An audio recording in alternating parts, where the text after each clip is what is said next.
¿Qué tal? ¿Cómo están? Muy buenas tardes. Agradecer por esta cordial invitación para participar de este ciclo de conferencias de innovación para pruebas de inmunoensayo.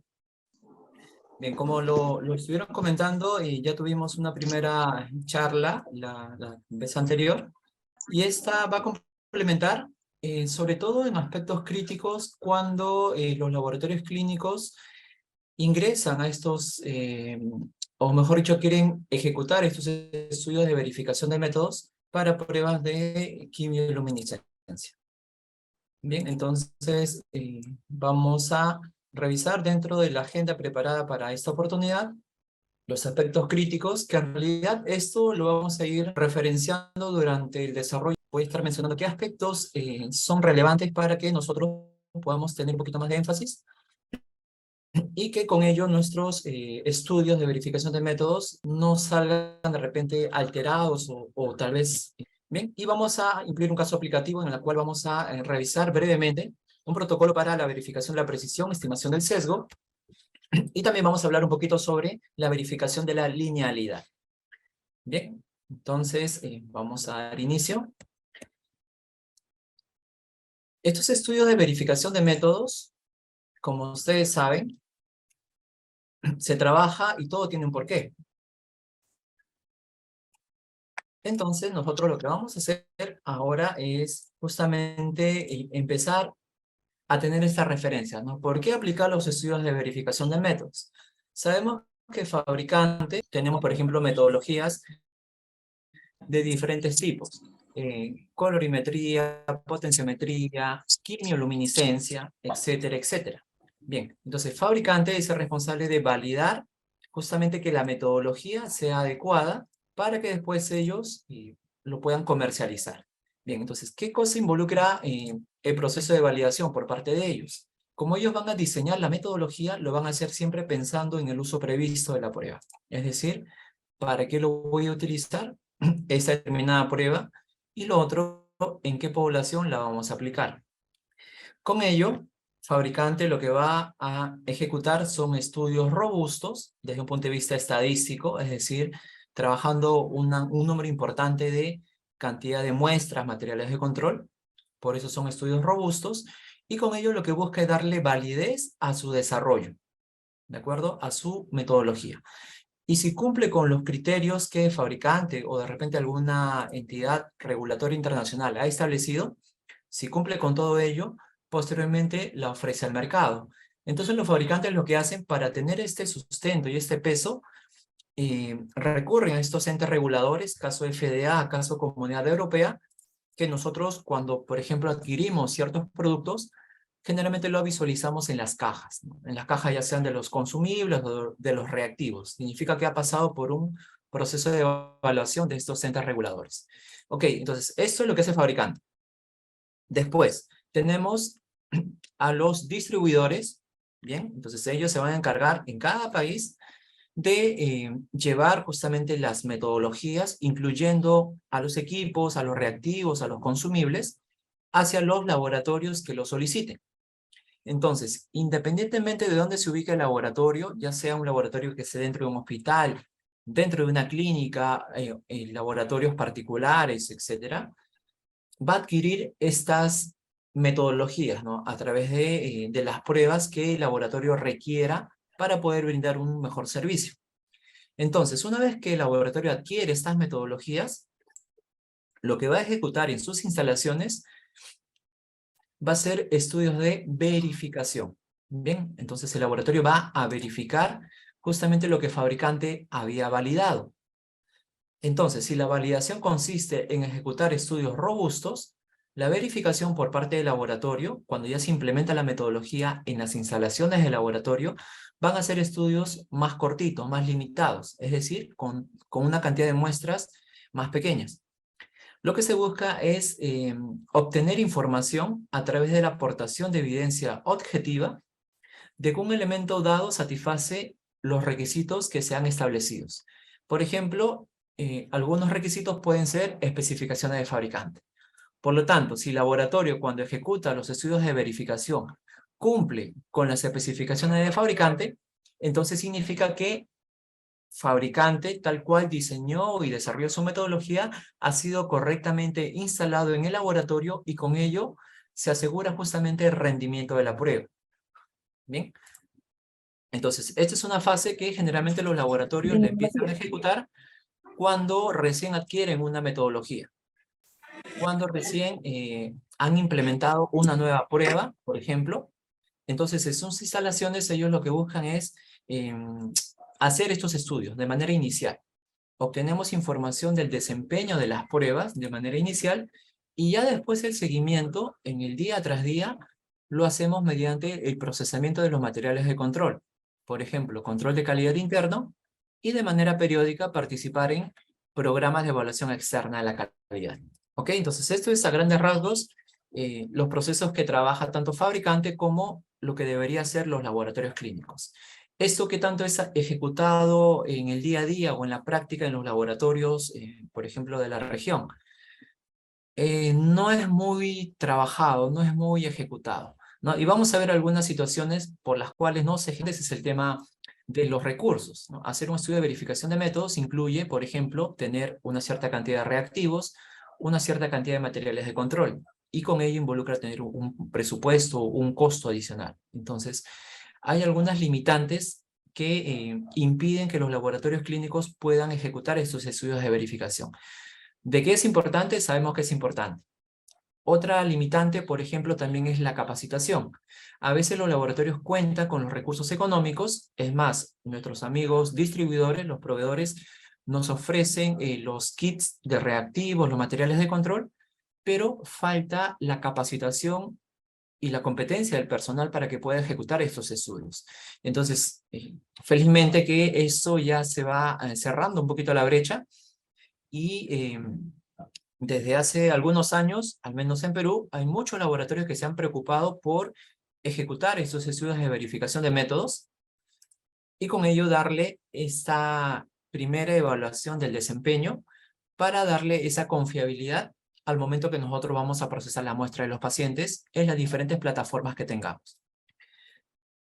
Ok, dentro de los aspectos críticos que les venía comentando, todo lo que nosotros vamos a ejecutar siempre está pensado en función al uso previsto. Cuando hablamos de uso previsto, es para qué lo vamos a utilizar, ¿no? Si son, por ejemplo, pruebas de quimioluminiscencia, ¿cuál es el aporte que tiene esta prueba, ¿no? Dentro del contexto clínico que el médico, al evaluar a un paciente, espera darle una atención oportuna, ya sea confirmar o descartar un diagnóstico o una sospecha clínica, y con ello implementar alguna terapia que al paciente le va a generar efectos positivos. Bien, entonces, cada prueba siempre va a tener un uso previsto, ¿no? ¿Para qué se diseñó esta prueba, ¿no? ¿Qué relevancia clínica tiene? El otro punto es saber en qué población la vamos a aplicar.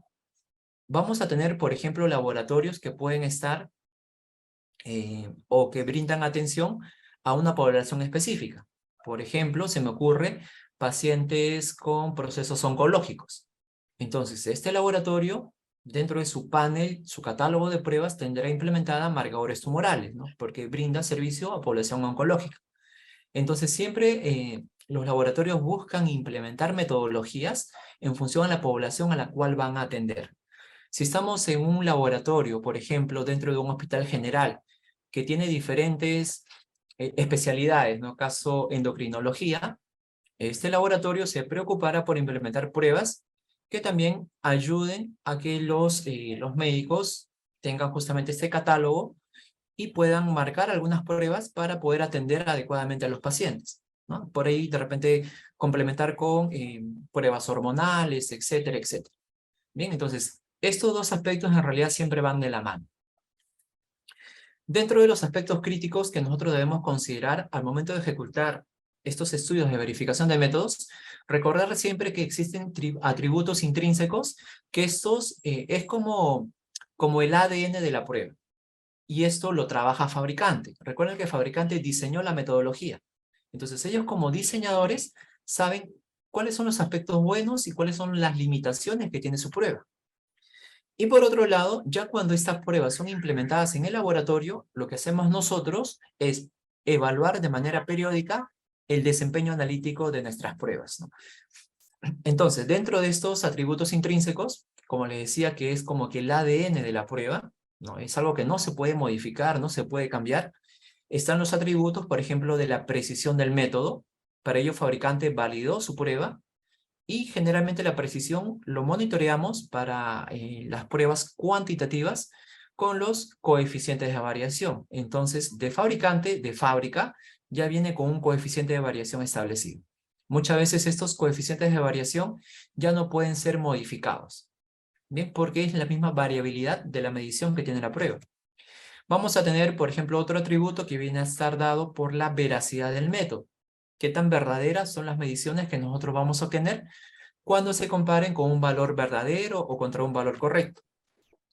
Por ejemplo, la linealidad del método. ¿Cuánto es lo mínimo y cuánto es lo máximo que la prueba? Entonces, estas cosas las establece el fabricante a través de sus protocolos de validación. Nosotros, si vamos a ejecutar los estudios de verificación, ¿dónde podemos encontrar esta información? Tenemos que recurrir a los insertos de fábrica. Bien, entonces en los insertos de nuestras pruebas, ahí el fabricante declara toda la información que ellos han obtenido al momento de validar su método. Después, nosotros lo que vamos a hacer en nuestro laboratorio clínico, vamos a monitorear el desempeño de manera periódica. Podemos hacerlo de manera inicial en estudios cortitos, por ejemplo, a través de un protocolo de verificación. Podemos obtener información de la precisión en un periodo corto, coeficientes de variación. Podemos también evaluar la veracidad de nuestro método. Bien. Y después de estos dos parámetros de desempeño, que son para las pruebas cuantitativas, lo que siempre se monitorea, se va llevando en función del tiempo. Bien, entonces para eso, para los estudios de verificación de métodos, generalmente nosotros recurrimos a algunas guías, algunas directrices, ¿no? Por ejemplo, las guías de la CLSI, que son muy conocidas, muy difundidas, y también existen muchas variedades. Tendríamos que ver cuáles de ellas la vamos a tomar para poder aplicar nuestros estudios de verificación, ¿no? Dependiendo de la prueba que nosotros querramos justamente evaluar. Entonces, la CLSI, por ejemplo, tiene guías, caso un EP15, que aplica para metodologías cuantitativas, en las cuales nos ayuda a poder verificar la precisión y estimar el sesgo. Tenemos, por ejemplo, otras guías, caso un EP12, para pruebas cualitativas, bien, en las cuales podemos reportar como laboratorio dos resultados, ¿no? Positivo o negativo, reactivo o no reactivo, ¿no? En microbiología también igual, ¿no? Podríamos tener algunas situaciones asociadas a pruebas cualitativas. En el caso de Perú, nosotros tenemos un lineamiento, que es una directriz del Instituto Nacional de Calidad, ojo que ese es de Perú, en la cual nos dice cómo podemos nosotros ejecutar los estudios de verificación de métodos para procedimientos de medida cuantitativos. Dentro de esta directriz, alguna de la información que nos brinda es justamente saber o nos define que el laboratorio debe verificar que puede aplicar correctamente los procedimientos de análisis ya validados por fabricante. O sea, nos dice que debemos ejecutar esos estudios de verificación. Bien, los estudios de verificación pueden ser muy amplios, ¿no? Muy distintos, dependiendo de lo que el fabricante haya aplicado. ¿Qué estudios son necesarios que nosotros apliquemos? Va a depender, en realidad, y ese también es un aspecto crítico, de la prueba. ¿Sí? En algunos casos podemos aplicar, por ejemplo, precisión, veracidad, linealidad. Los estudios se van a ejecutar dependiendo de la importancia de la prueba, ¿no? Para las ultrasensibles sí va a ser relevante la verificación de los estudios de límites inferiores, pero para otras pruebas tal vez esta relevancia o esta aplicación no va a ser tan importante. Pero lo que sí o sí se debe aplicar para las pruebas cuantitativas son los estudios de precisión, veracidad y linealidad. Bien, entonces sobre estos estudios es lo que nosotros vamos a hacer un poquito más de énfasis. Bien, para aterrizar esto, vamos a trabajarlo en un caso aplicativo, ¿no? Algo parecido a lo que revisamos la vez anterior, pero ahora les voy a dar algunos alcances con respecto a los aspectos críticos. Y justamente uno de los aspectos críticos es cómo lo vamos a trabajar. Para ello, necesitamos materiales de control. Cuando nosotros ejecutamos estudios de verificación de métodos, necesitamos obligatoriamente trabajar con materiales de control. ¿Por qué? Por ejemplo, para verificar la precisión, vamos a utilizar estos materiales de control y los vamos a procesar de manera constante durante un cierto tiempo. Por ejemplo, durante una semana. Como son los materiales de control, se espera que estos materiales permanezcan estables. Entonces, estos materiales de control ya tienen internamente conservantes, aditivos, estabilizantes para mantener los componentes internos. Entonces, el hecho de adquirir adecuadamente los materiales de control es un aspecto muy, muy importante. Otro aspecto crítico es cómo el laboratorio los conserva. Si el fabricante me dice que los materiales de control, por ejemplo, si ya vienen listos para usar o son liofilizados, lo debemos reconstituir. ¿Cómo lo reconstituimos? Nuestra pipeta está calibrada, tenemos una adecuada técnica de reconstitución. ¿Con qué diluyente vamos a reconstituir estos materiales? Tienen un impacto directo, ¿no? Va a depender mucho también del analito o de la prueba que nosotros querramos verificar. Otro aspecto importante es los valores asignados de estos materiales de control. Por ejemplo, si este es nivel 1 y este es nivel 2. ¿Qué valor tiene el nivel 1 y qué valor tiene el nivel 2? ¿Estos valores son clínicamente importantes o no? Lo que nos dice la teoría es que de preferencia el laboratorio debería trabajar con materiales de control que tengan concentraciones o valores cercanos a límites de decisión médica. Es decir, concentraciones que para el médico sea importante, porque en función a ello puede confirmar o descartar alguna sospecha clínica. Entonces, en esas concentraciones clínicas es más importante que el laboratorio pueda estimar el error. Si es que el error es pequeño en estas zonas, en las otras zonas que no es tan relevante clínicamente, entonces también estaríamos dentro de un margen esperado o un margen aceptado. Ok, entonces, los materiales de control, un punto importante dentro de estos aspectos críticos. Con estos materiales de control, por ejemplo, nivel 1, nivel 2, lo que vamos a hacer para poder evaluar la precisión del método, vamos a hacer varias mediciones, cada puntito negro es una medición, y como nuestro método sabemos que al procesar el material de control una vez, obtenemos un valor. Si lo repetimos, el valor que vamos a obtener no necesariamente va a ser igual, puede variar. Entonces ahí estamos hablando de la dispersión de mediciones. Estadísticamente esto lo podemos trabajar a través de los coeficientes de variación.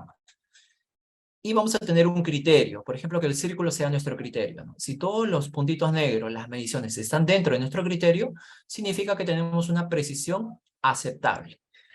Caso contrario, si nuestra metodología, nuestra forma de trabajo, de repente no conservamos adecuadamente los reactivos, no hacemos mantenimientos diarios a los equipos, no cambiamos consumibles, etcétera, etcétera, todo ello va a influenciar en que las mediciones sean más distantes unas de otras, a pesar que se procesa el mismo material de control.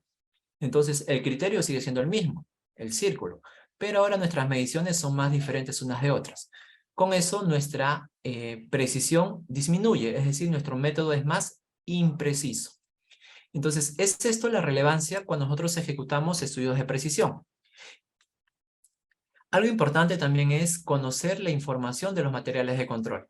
Estos materiales de control, por ejemplo, si son controles de fabricante, ¿dónde tenemos o dónde sabemos qué concentración tiene el nivel 1 y el nivel 2?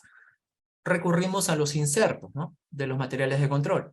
Si estos materiales de control, por ejemplo, además participan en comparaciones interlaboratorio, el valor de estos niveles, entre comillas, el valor correcto va a estar dada por el conjunto de laboratorios participantes. Entonces, es importante conocer la información del material de control. Bien, ¿por qué? Porque así como hemos evaluado la precisión, es decir, la dispersión de las mediciones, vamos a complementar con la veracidad. Así como hemos hecho varias mediciones, obtenemos una distribución.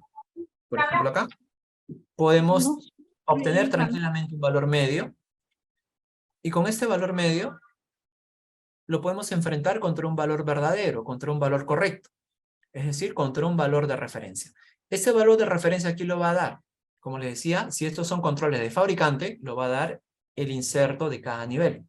Si estos controles participan en comparaciones interlaboratorio, el valor de referencia lo va a dar la media robusta de la cantidad de laboratorios que están participando para ese lote de control. Entonces, entre comillas, es un valor de referencia.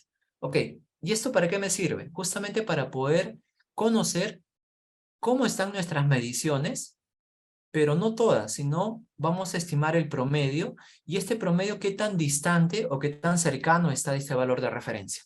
A esta distancia se le conoce como sesgo. Qué tan sesgadas están nuestras mediciones con respecto a un valor de referencia. Entonces, lo que nosotros buscamos o esperamos todo momento en nuestras plataformas es que tengamos una dispersión dentro de un margen de aceptación y además que nuestro sesgo sea pequeñito. Es decir, que nuestro promedio esté lo más cercano a este valor de referencia. Son los dos parámetros de desempeño que generalmente nosotros solemos monitorear en el transcurso del tiempo.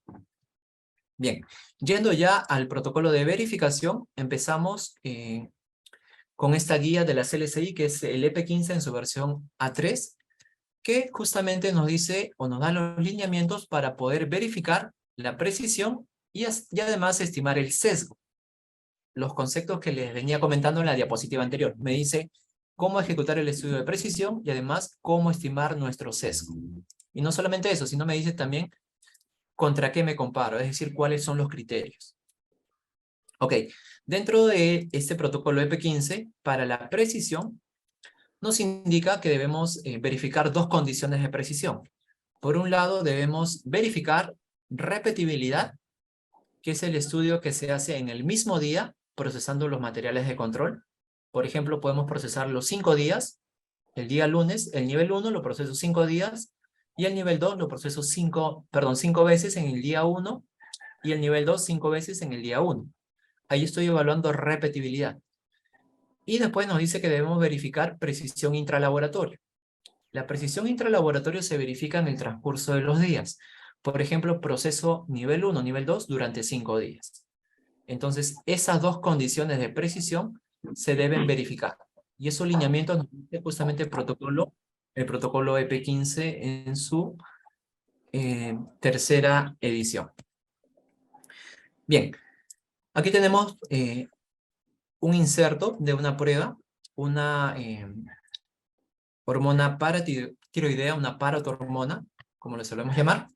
Y de la información del inserto, cuando ya vamos a ejecutar los estudios de verificación de métodos, es importante que nosotros tomemos el uso previsto. En este caso, fabricante indica como el uso indicado, ¿no? Que al final el término no es idéntico, pero el concepto es el mismo. Y en este uso indicado o uso previsto, nos desglosa justamente lo que nosotros necesitamos. ¿Qué prueba es? Es una prueba paratiroidea o paratormona intacta, metodología cuantitativa, esto está acá, ojo, metodología cuantitativa. Ya sé que los protocolos que voy a aplicar van a ser de tipo cuantitativo. Es un inmunoensayo por quimioluminiscencia, conocer la metodología. La aplicación es para diagnóstico in vitro, es lo que nosotros hacemos. La matriz, importante, ¿en qué matriz se trabaja esta prueba? Bien, en suero humano. ¿En qué analizador? Bueno, en la serie McLumi, ya que estamos verificando ese tipo de pruebas. Y la utilidad clínica, ¿no? ¿Para qué no me sirve esta prueba? La paratormona intacta. En el diagnóstico diferencial de hipercalcemia, hipocalcemia, trastornos de paratiroides, también es importante en el seguimiento de pacientes en diálisis para controlar osteodistrofia renal. Esta información no la he inventado, toda esta información está en el inserto. Entonces, estos aspectos son importantes. No hagamos estudios de verificación de métodos y nos saltemos estos pasos. Primero hay que conocer lo que nosotros vamos a empezar a ejecutar. El tema de la matriz es muy importante, porque si no sabemos con qué matriz trabaja fabricante, podemos aplicar, por ejemplo, exagerando, sangre total. Pero fabricante no lo validó para sangre total, él lo validó para suero humano. Desde ahí estaríamos haciendo el estudio de verificación de una manera incorrecta. Bien, entonces es un aspecto importante a considerar. Ok, ya cuando vamos a ejecutar el estudio del EP15 que les decía, para evaluar la precisión para esta paratormona intacta, vamos a trabajar dos niveles de control. El primer nivel, les había comentado que trabajamos repetibilidad, es decir, en el día 1 vamos a hacer 5 réplicas para el nivel 1, estas son las 5 réplicas. El día 2, 5 réplicas. El día 3, 5 réplicas, 4 y 5. Acá evaluamos repetibilidad, variabilidad en el mismo día, y evaluamos precisión intralaboratorio, la variabilidad que tenemos durante 5 días. ¿De acuerdo? Este protocolo nos dice que trabajamos el protocolo 5 por 5. Bien, entonces con estos 25 datos, lo que vamos a hacer primero es un análisis estadístico, en la cual vamos a evaluar si existe algún valor atípico, es decir, algún valor aberrante, un valor que no guarde relación con el resto. Para ello, la guía nos dice que debemos aplicar el test de Groups, y Groups trabaja con factores. Dependiendo de la cantidad de datos, vamos a tener un factor de Groups. En este caso, el factor es 3.135, con lo cual vamos a definir límites. Un límite inferior y un límite superior. Por lo tanto, al definir estos límites, vamos a tomar cada dato de manera individual y lo vamos a enfrentar contra este límite, inferior y superior. Si el dato se encuentra dentro del intervalo, significa que este dato no es un valor atípico, por lo tanto se queda. Y así vamos a hacer cada uno de los 25 datos. Si por ahí hubiese alguno que esté fuera del intervalo, ya sea por debajo o por encima, ese dato se considera atípico y nosotros podríamos observarlo y en su defecto eliminar. ¿Cuántos datos nos permite eliminar el protocolo? Un valor por nivel. Bien, entonces máximo 1. Si tenemos 2 valores atípicos, el protocolo se debería cancelar, debería evaluar por qué tengo muchos valores atípicos y con ello corregirla y después repetir el estudio. Bien, entonces aquí tenemos que los 25 datos han sido aceptados. Para evaluar la precisión de esta paratromona intacta en el nivel 1, la guía nos dice que debemos trabajar con el análisis de varianza de un factor, el ANOVA. Bien, entonces esto ya automáticamente en función a los parámetros estadísticos que contempla la guía, nosotros vamos a estimar dos coeficientes, uno en condiciones de repetibilidad, la R mayúscula es repetibilidad, 1.39, y otro de precisión intralaboratorio, BWL. Bien, entonces estos coeficientes los vamos a comparar contra fabricante. Acá tenemos la información de fabricante. Y la pregunta es, ¿y estos datos de dónde vienen? Recuerden que fabricante valida y toda la información que valida la declara en el inserto. Nosotros verificamos y para verificar nos comparamos contra fabricante. Por lo tanto, ¿qué cosa vamos a necesitar? La información de fabricante, es decir, el inserto de fabricante. Entonces, en el inserto vamos a ir al apartado donde dice características de desempeño y allí nos ubicamos en el estudio de precisión. Recuerden que precisión nos sirve para poder evaluar justamente nuestra dispersión a través de los coeficientes de variación. Bien, entonces esta es la precisión para la paratormona. Y fabricante trabajó con pool de sueros 1, 2 y también con materiales de control, nivel 1, nivel 2, nivel 3. Y acá tenemos el valor medio de las concentraciones. Fabricante validó con 80 datos, con 80 resultados. Nosotros verificamos solamente con 25.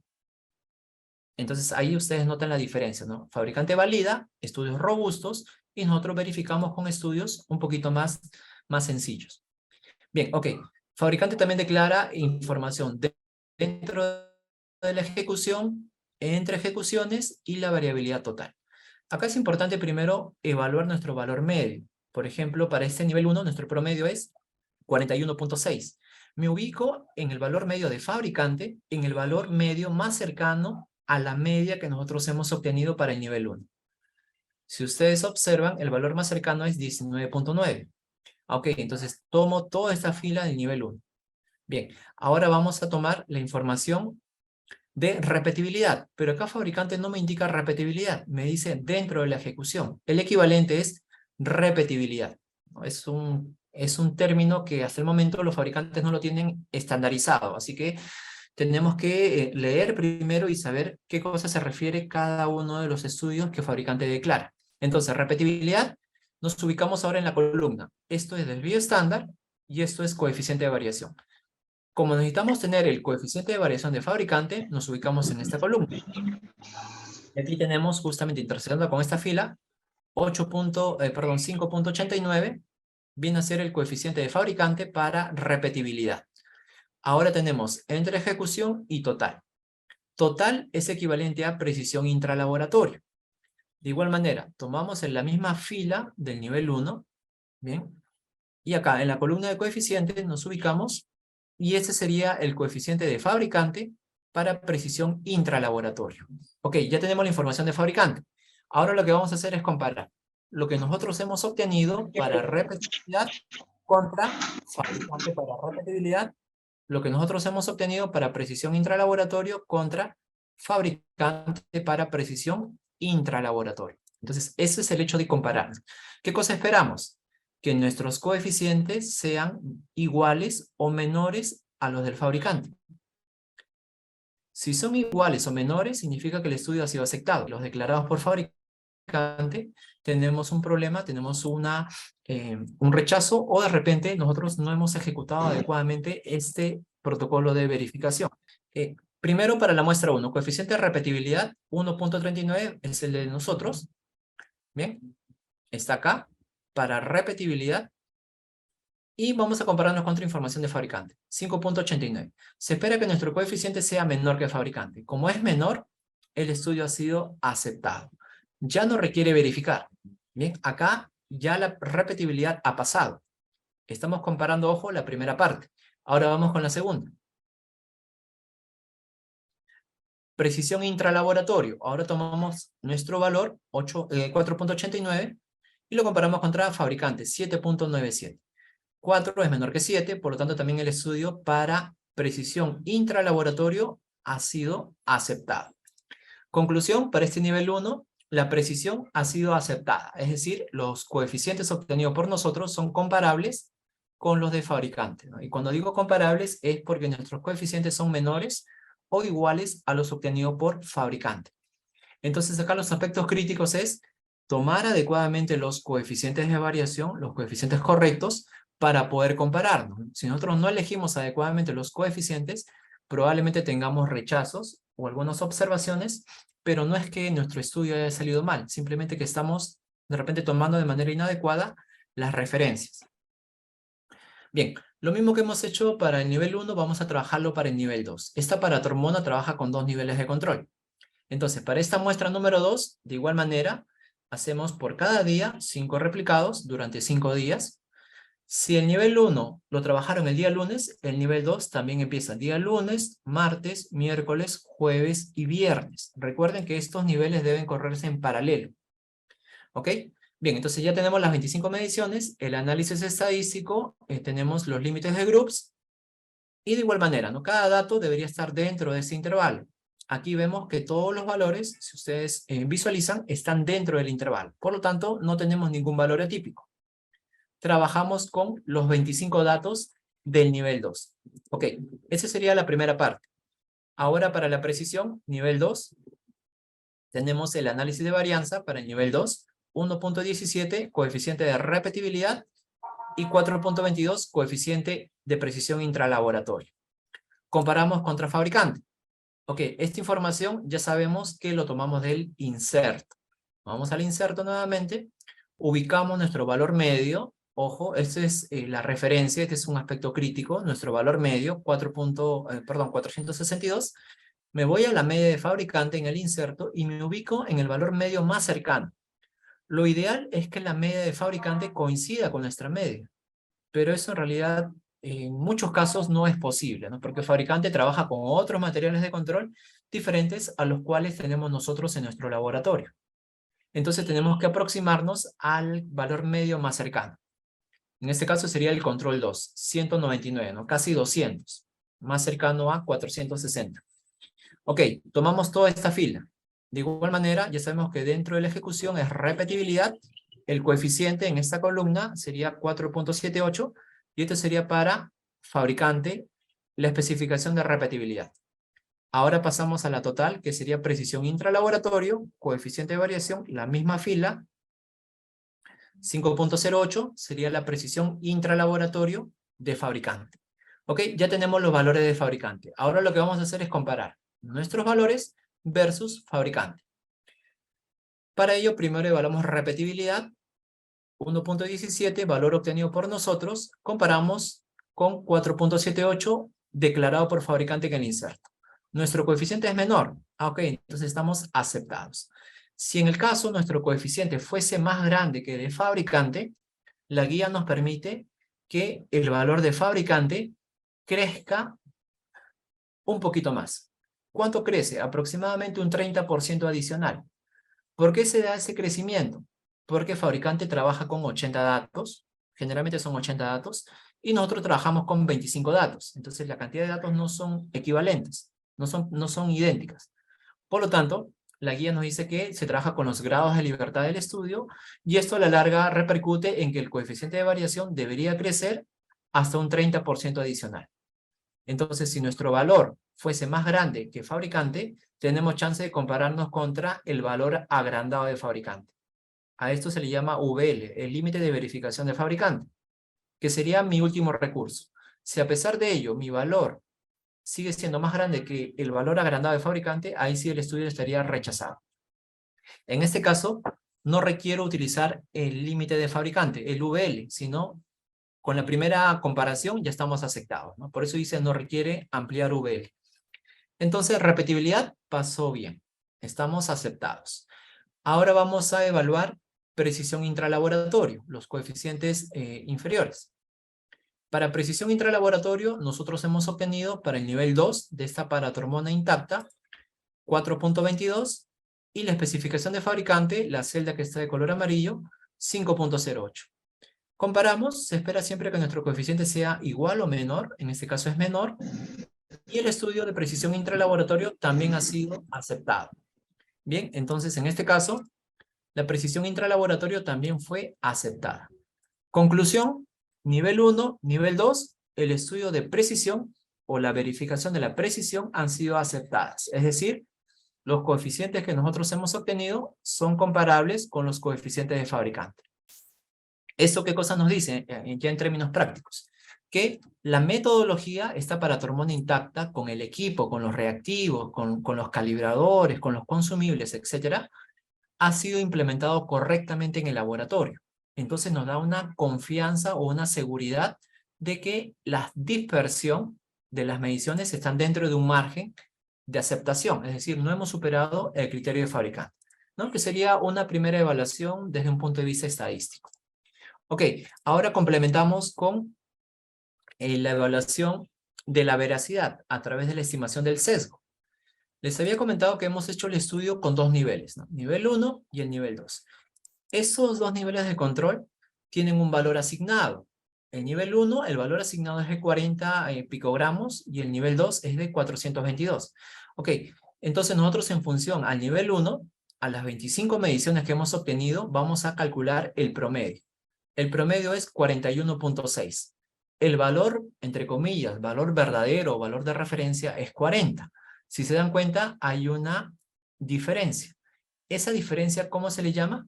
Se le llama sesgo, lo que les venía comentando. Bien, entonces para el nivel 1, trabajamos con el nivel 1 primero, es un sesgo. Esto ustedes lo pueden llevar de manera gráfica. Por ejemplo, esta línea roja que ustedes visualizan es el valor asignado para el nivel 1, 40. ¿Ok? Solamente para tener una idea gráfica. Cada puntito azul es cada una de estas mediciones. Bien, si ustedes visualizan, 40 es el valor de referencia, pero nosotros no hemos obtenido 40, hemos obtenido 41, 42, 41, 44, 45, inclusive en el día 3 hemos obtenido valores mucho más altos que en el día 2, 1 o 3 o 4, o 4 o 5, perdón.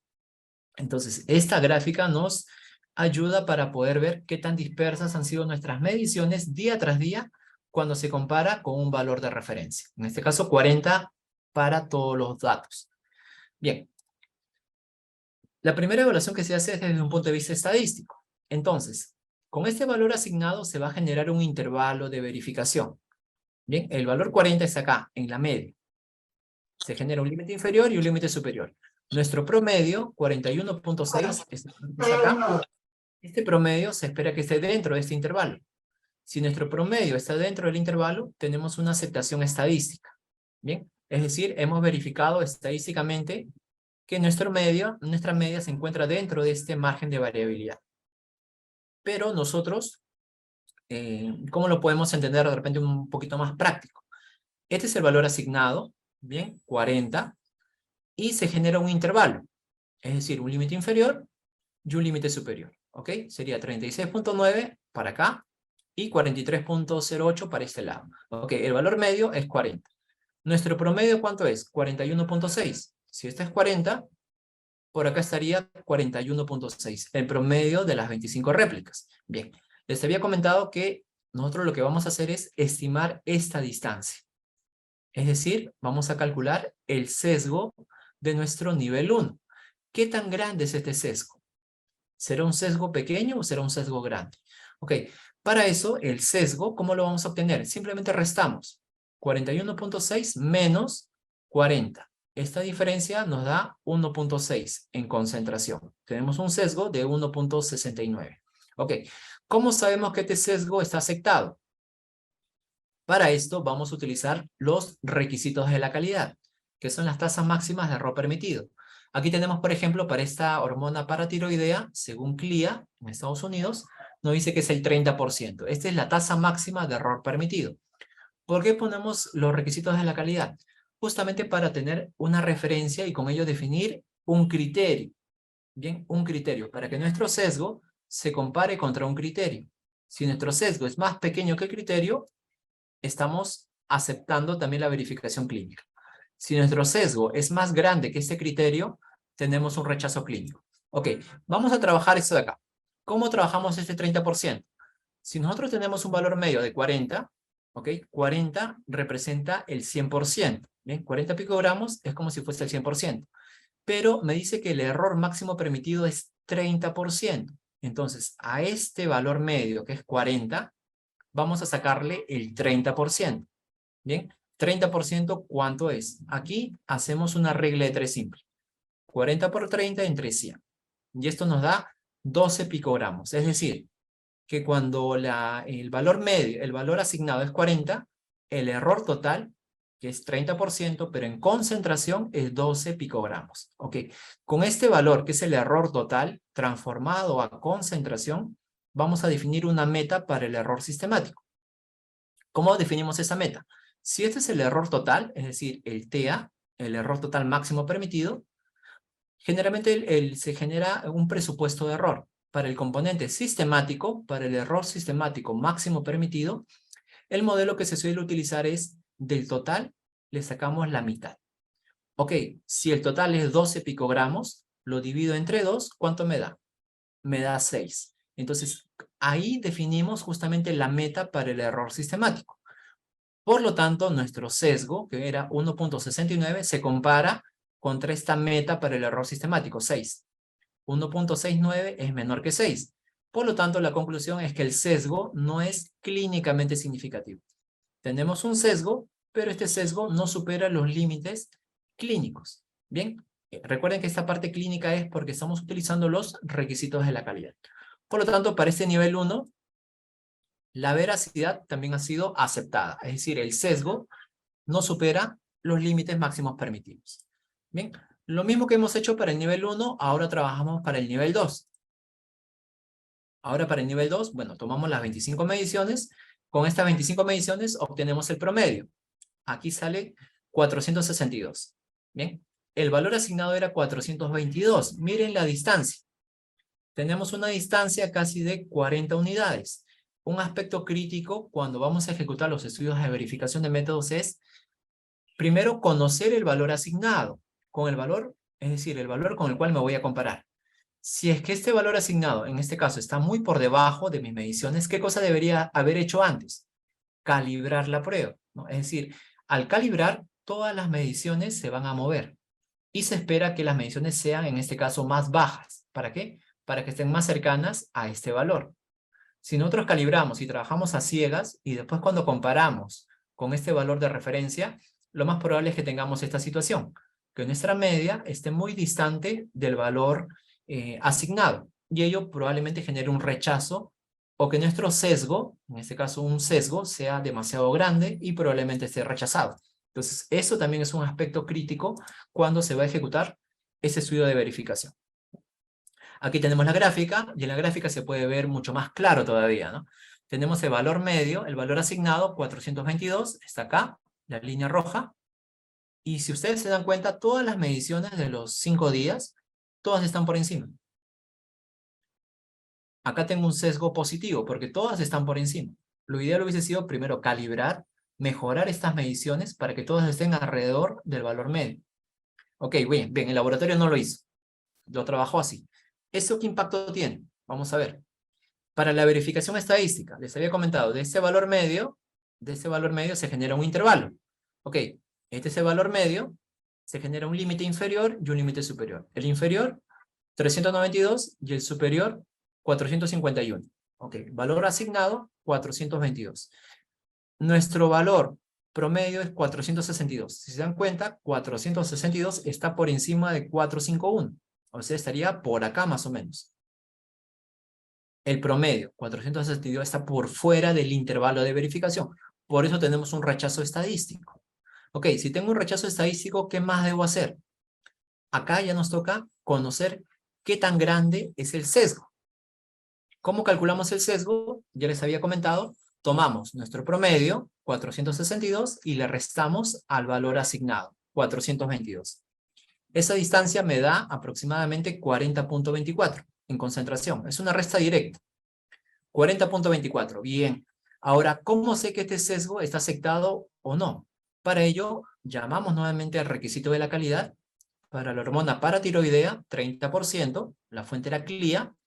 Y como esta es la tasa máxima de error permitido, ahora vamos a hacer lo siguiente. Este valor asignado, 422, representa el 100%. 30%, ¿cuánto es en concentración? 422 picogramos es el 100%. El error total máximo permitido, 30. ¿Cuántos picogramos por mililitro es? Regla de 3 simple, y con esto nos da 126.6 picogramos por mililitro. Ok, este es el error máximo permitido. Recuerden que este es el TEA, el error máximo permitido, y el modelo que solemos utilizar es darle o asignarle el 50% al error sistemático. Es decir, este valor lo dividimos entre 2 para obtener justamente nuestra meta. 126.6 entre 2 me da 63.3. Este sería nuestra meta. Nuestro sesgo es 40. La meta máxima es 63. Ok, 40 es menor. Por lo tanto, la conclusión es que el sesgo no es clínicamente significativo. Hemos también pasado de manera aceptada la verificación clínica. Ojo, pero esto no significa que la prueba se haya ejecutado de manera correcta.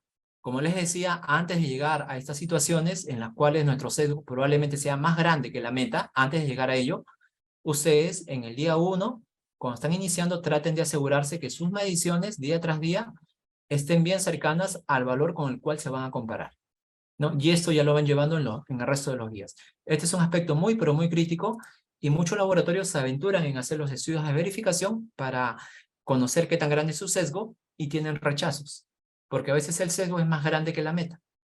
¿Y por qué se da esto? Porque no se tomó las previsiones al momento de iniciar justamente este protocolo.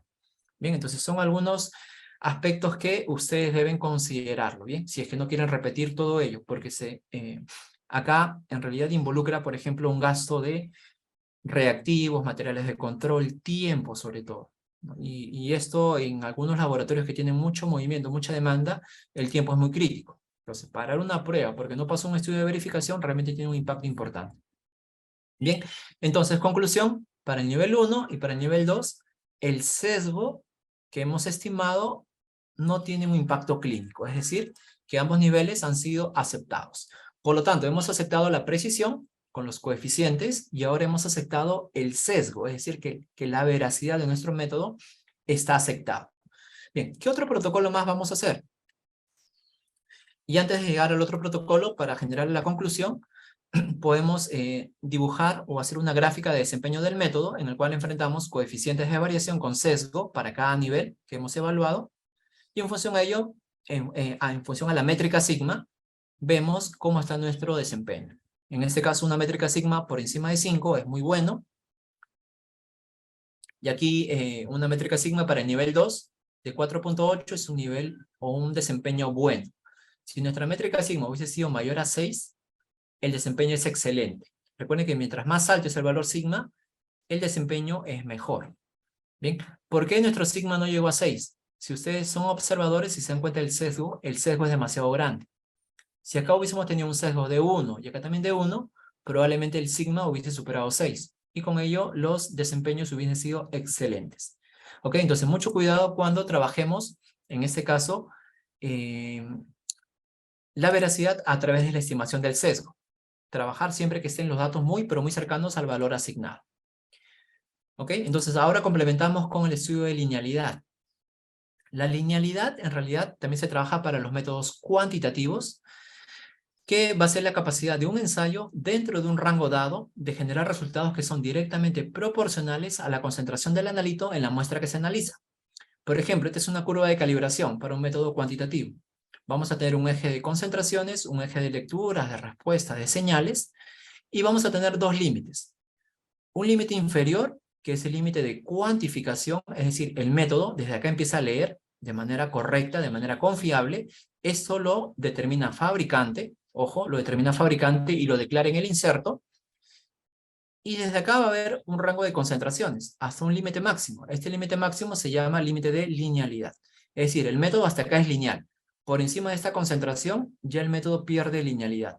¿Qué cosa nos indica el fabricante? Que cuando está en esta zona, debemos diluir la prueba. Al diluirla, encaja nuevamente en este rango.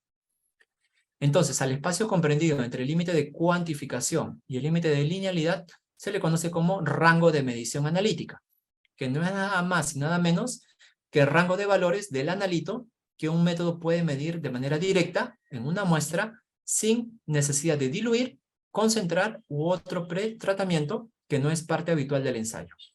Es decir, si la lectura de la muestra se encuentra dentro del límite de cuantificación y linealidad, vamos a obtener una lectura directa, una concentración directa. Si está por debajo, obtendremos un menor D. Y si está por encima, obtendremos un mayor D. Si está por encima, generalmente diluimos. Si está por debajo, casi todas las recomendaciones indican que debemos reportarla como menor D. ¿De acuerdo? Como menor D. Ok, ¿para qué es importante la linealidad? ¿O por qué lo hacemos? Nosotros, por ejemplo, vamos a tener la información del inserto de fabricante y buscando la información de fabricante, vamos a irnos al apartado donde dice linealidad.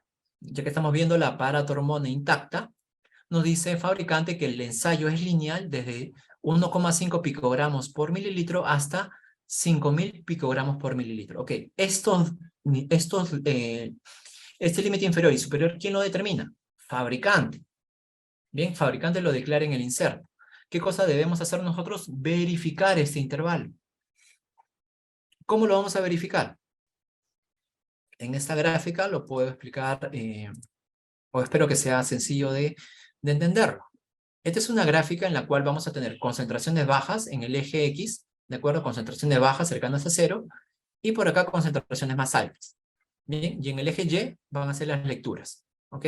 Las lecturas y acá las concentraciones. ¿Cómo puedo verificar que el método es lineal, es decir, mide de manera correcta desde valores bajos hasta valores altos? La única forma es procesando muestra de pacientes. Procesando muestra de pacientes con lecturas bajas, quiero saber cómo mide el método a concentraciones bajas, y voy cargándole, es decir, voy aumentando la concentración de las muestras de pacientes. Acá tengo una concentración más alta, voy aumentando la concentración en el eje X, voy conociendo cómo está el método en esta zona, sigo aumentando la concentración y hasta que llegue a un valor máximo. Por lo tanto, este valor mínimo de muestra de paciente debería estar cercano a 1,5 y la muestra más alta debería estar cercana a 5.000 picogramos. Con eso estamos cubriendo el rango declarado por fabricante, rango lineal. ¿Cuántas muestras deberíamos trabajar? La mayoría de protocolos nos indican que como mínimo son 5 muestras. Estas muestras tienen concentraciones distintas, ¿no? El protocolo que se suele trabajar es obtener una muestra baja, de concentración baja, cercana a 1,5, una muestra alta, cercana a 5.000, que no la supere, que esté por debajo, y aquí también que no esté por debajo de 1,5, sino que esté por encima, de repente de 2 unidades. Con esta muestra baja y la muestra alta se hacen diluciones proporcionales para obtener la muestra de 50. Si quiero obtener la muestra del medio, ¿cómo hago? Mismo volumen de la baja, mismo volumen de la alta. Mezclo adecuadamente y ya tengo una muestra de 50%. Aquí sería la concentración de 25%. ¿Cómo lo obtengo? De la muestra baja, agrego 3 partes y una parte de la muestra alta. Lo tengo al 25%. Si quiero obtener al 75%, ¿cómo lo obtengo? 3 partes de la muestra alta y una parte de la muestra baja. Mezclamos adecuadamente y ya tengo al 75%. Entonces trabajamos como mínimo con 5 muestras, de preferencia que tengan concentraciones equidistantes. Y con ello lo que vamos a evaluar, la mayoría de protocolos se evalúa el coeficiente de variación, es decir, como se hacen varias réplicas, en cada una de estas muestras, como mínimo hacemos 3 réplicas. 3 réplicas acá, acá también 3, acá 3, acá 3, acá 3. En total son 15 mediciones como mínimo. Evaluamos la dispersión, coeficiente, y también vamos a evaluar el error de no linealidad. Bien, el error de no linealidad en cada concentración se espera que no supere los criterios establecidos. Bien, si está aceptado, significa que el método es lineal, desde un valor mínimo hasta un valor máximo. ¿Ok? Entonces, esto es importante que nosotros también verifiquemos. Y acá va la relevancia. ¿Por qué debemos hacer ello? Por ejemplo, esta paratromona, fabricante indica que el método es lineal desde 1,5 hasta 5.000 picogramos. Bien, en la curva de calibración tenemos un calibrador, con esto se calibra la prueba, y nosotros en nuestro día a día podemos tener muestras de pacientes. Bien, por ejemplo, la muestra de este paciente, en función a la curva de calibración, nos generó un valor de 15 picogramos. Ven, es un valor bajo, ¿no? Porque miren el límite, de 1,5 hasta 5.000, me dio 15 picogramos. Ok, este valor lo deberíamos reportar. Vamos a tener la misma situación, la misma curva de calibración, pero en nuestro día a día podemos tener la muestra de un paciente con una lectura que puede ser más alta. En este caso, la lectura, por ejemplo, nos da 4.500 picogramos. Ok, cercano a 5.000, pero no lo supera, es un valor entero. Este valor también deberíamos reportarlo. Bien. La pregunta es, ¿estos valores, 15 picogramos y 4.500, son resultados confiables? ¿Ustedes liberarían estos resultados o no? Lo que se dice es, bueno, si los controles pasan bien, liberamos los resultados de la muestra de los pacientes. Ok, vamos a los controles. Nivel 1, el valor medio es 40 picogramos. Oye, pero el valor de la muestra de pacientes es de 15. Y el nivel 1 está en 40. Ok, estoy por debajo del nivel 1 del fabricante. ¿Será confiable esta lectura o no? Nivel 2, 422 picogramos. Nivel 2, pero el método es lineal hasta 5.000 y la muestra de este paciente me dio 4.500. 422 está muy distante de 4.500. ¿Este valor será confiable o no será confiable? Entonces, justamente ahí es donde que recae la importancia de verificar la linealidad de nuestro método. Porque cuando evaluamos la linealidad, vamos a utilizar muestras bajas, cercanas, como indica fabricante, 1,5, muestras medias, muestras más altas y más altas. Y si se dan cuenta, los materiales de control en algunos casos quedan cortos. Es verdad que hacemos el monitoreo con estos dos, pero para la linealidad se requiere verificarla en todo el rango de medición analítica. Entonces, esa es la importancia. ¿Cada cuánto tiempo debo verificar la linealidad? Va a depender mucho de los lineamientos que ustedes tengan o de las referencias que ustedes tengan, ¿no?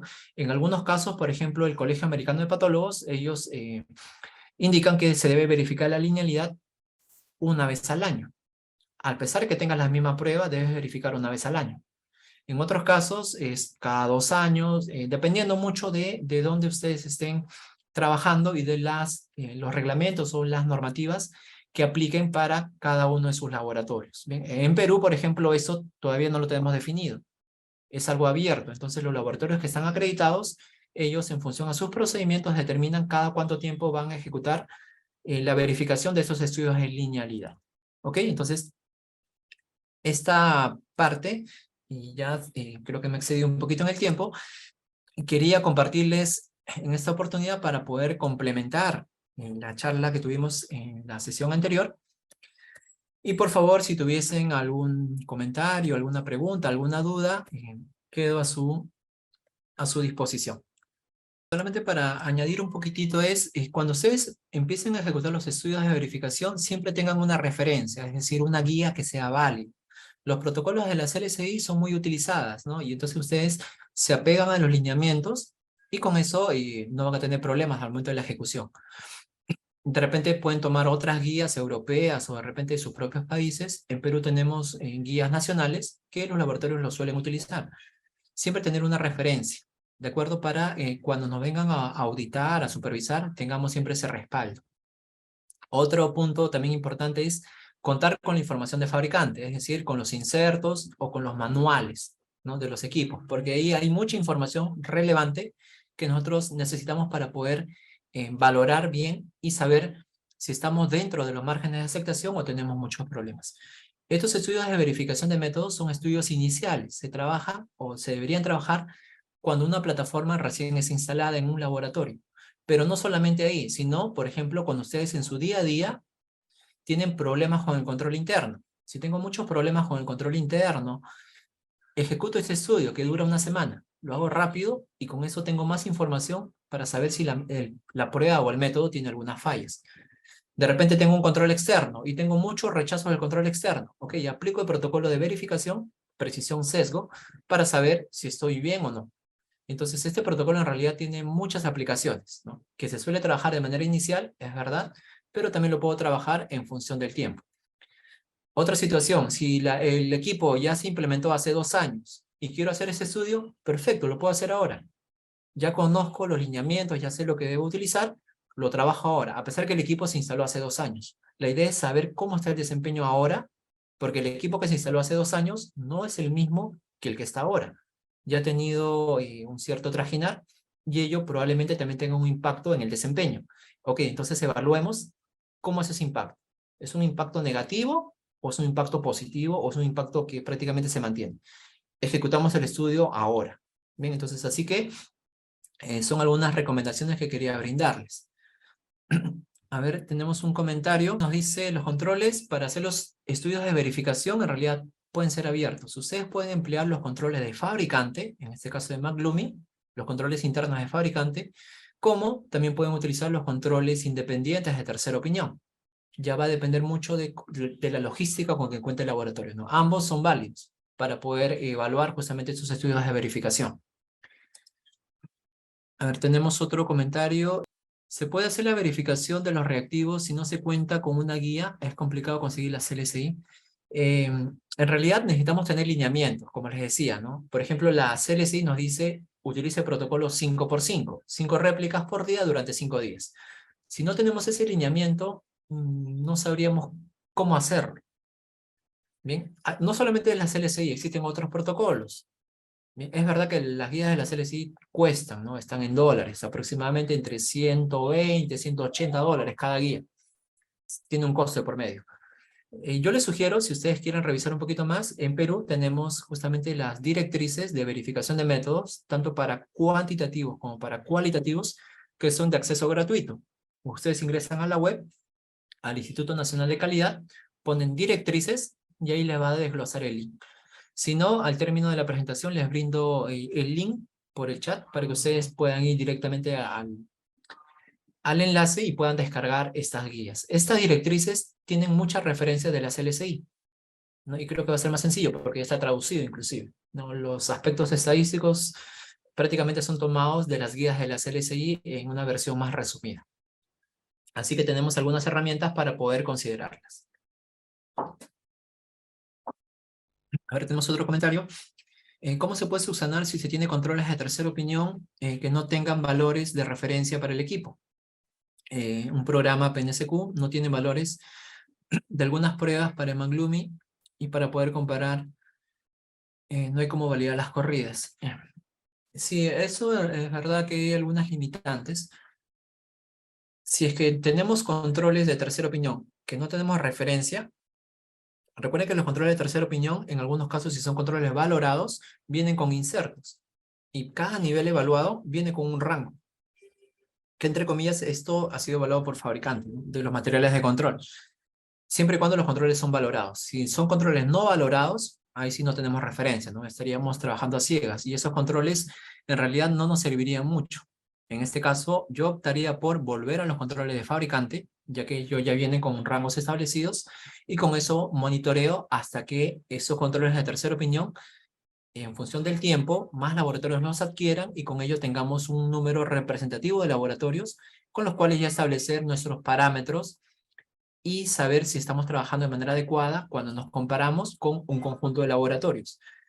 Y esto se va a dar en función del tiempo, ¿no? Lastimosamente, tal vez para algunas pruebas no tengamos un escenario ideal, pero esto no significa que siempre va a ser así. ¿no? Empezamos siempre con algo y después esto se va a ir mejorando en función a cómo también los diferentes laboratorios implementen sus programas de control de calidad interna. Bien, pero en este caso, si no tengo referencia del interlaboratorio o de tercera opinión, tendría que volver al control de fabricante, ¿no? Provisionalmente.